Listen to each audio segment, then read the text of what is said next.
take for instance the first verse of the Holy Quran, translate it in one style, and continue translating the next verse also in the same style, you will reach the end of the Holy Quran on the same level of translation, without changing the sphere or straight half translation. You can dip lower and you can rise higher, and still you can continue doing the same thing.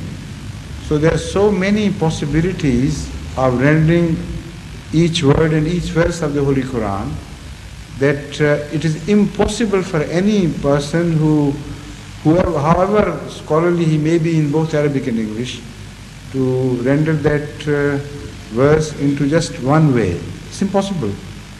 Even the first verse, ذَلِكَ الْكِتَابُ لَا رَيْبَ فِيهِ, who can claim that he can render this into one single statement which nobody else can alter? So, it all depends. We were particularly discussing... If you fall into his trap, of that non-Ahmadiyya trap, then immediately they say, look here, this is Ahmadiyya translation and this is non-Ahmadiyya translation. This is why I didn't want to say anything before asking. Exactly, yes. We were particularly discussing the story of Joseph. And in that, it was sort of a little family party going on. So they're discussing that in a light-hearted manner as well. And in the English translation of Jaidafullah Khan, the second, I think it's the second translation, it was said in respect to when the lady invited her friends to come and see Joseph because he was Yusuf, and because he was very handsome and so on. In one part it says that she gave him a knife. That she gave them a knife, and when he entered, they cut their fingers. But in the other translation, it's then he said that they gnawed at their fingers. Pardon? They gnawed at their fingers. There's no mention of the knife at all. So again, the word qattana aydiyahunna has been rendered into these two different versions. And the word qattana aydiyahunna may also mean their efforts were frustrated.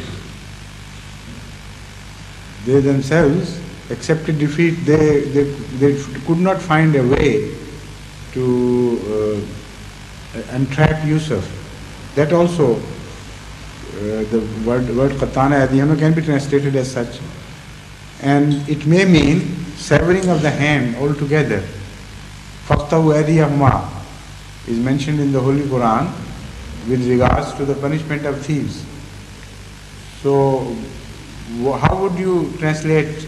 I mean, in one single way, it's impossible. If somebody insists that the word qatta is used, which may mean severing of hands, and I insist that I shall translate this likewise, that they severed their hands themselves with the knives which were mentioned earlier in the verse. So what would you have against that? You would yet be within the rules of Arabic.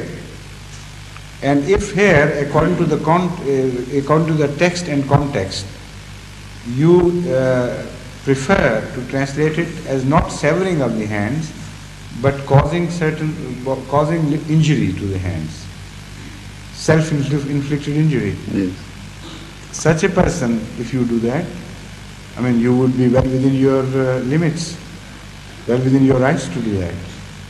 And if somebody else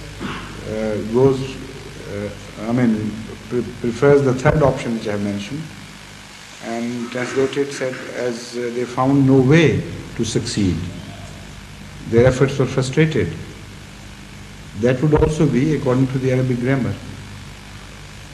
So this my explanation was, I just want to ask. Helpless. Yes. Fine. I said to them that look, you are just making a mountain of a molehill. This doesn't really affect your belief in the Quran or anything of that sort. So if you want to make a fuss about it, you can make a fuss. It is the beauty and the superiority of the Quranic language which makes it difficult to render it. It's a compliment to the Holy Quran. So nobody can present any two translations together which totally agree with each other. It's impossible. Not that one is right and the other is wrong. In some places it may happen. In some places, some translators may have rendered the translation so loosely, according to their own belief, that despite the fact that the Arabic would not permit it, they would still attribute certain meanings to the Holy Quran. That I cannot rule out. But in the most cases, in great majority of cases, the translations are correct despite the fact that they differ with each other. Thank you. Please.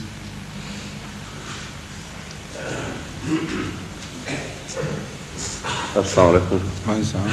First about the translation, my practice has been I recite first the tafsir read, then in English rendering of Hadhrat Maulana Sher Ali Sahib.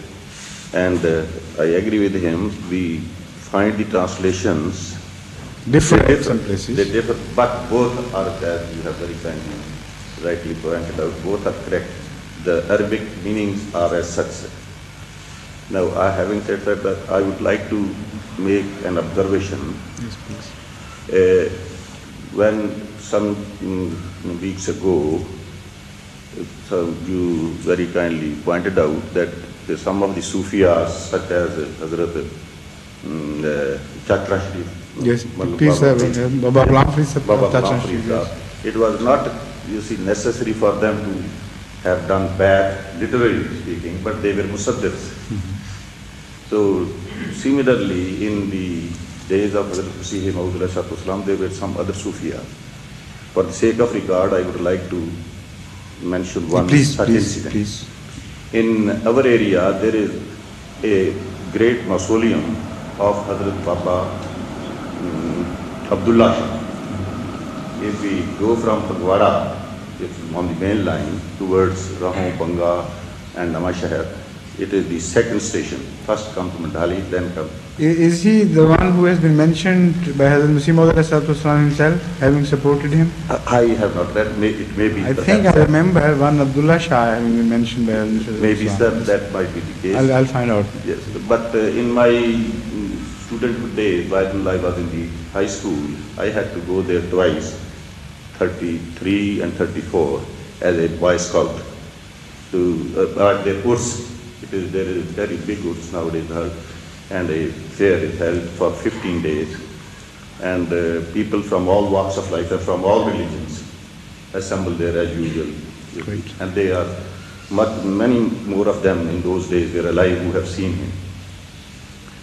After having returned once from that course, you see, I inquired from my father. And because when I went there, I found that he has died in the same year as Hadhrat Masih Maud, some 1908 somewhere. You see, I don't remember the date exactly. But I went back to my Banga and then inquired from my father, okay, have you seen him? Then he related me an incident that yes, once when we were on the Tabligh party, we were four of us, and we had gone to visit different villages around. And from Mukandpur, where we have got a very big community in those days, I don't know that. We went straight to that village where he used this Kulthum Abdullah Shah name has been given after his death. Correct. When the station was formed, when the railway was formed. It was somewhere before his death. So it was his custom, whenever people come to ask him some muradas or to ask for prayers and so on, he will see him from coming and will start saying something which he was thinking in his, for which he was given. As Muslim Safran once, sometimes there is strange phenomena. People from those who were non-believers or who non-Ahmadis who came, who started talking about the things which we were thinking. Similarly, he would say, look here, they have come.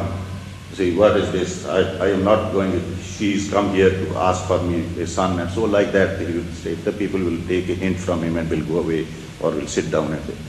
Similarly, we were passing some summer days, four of us when we came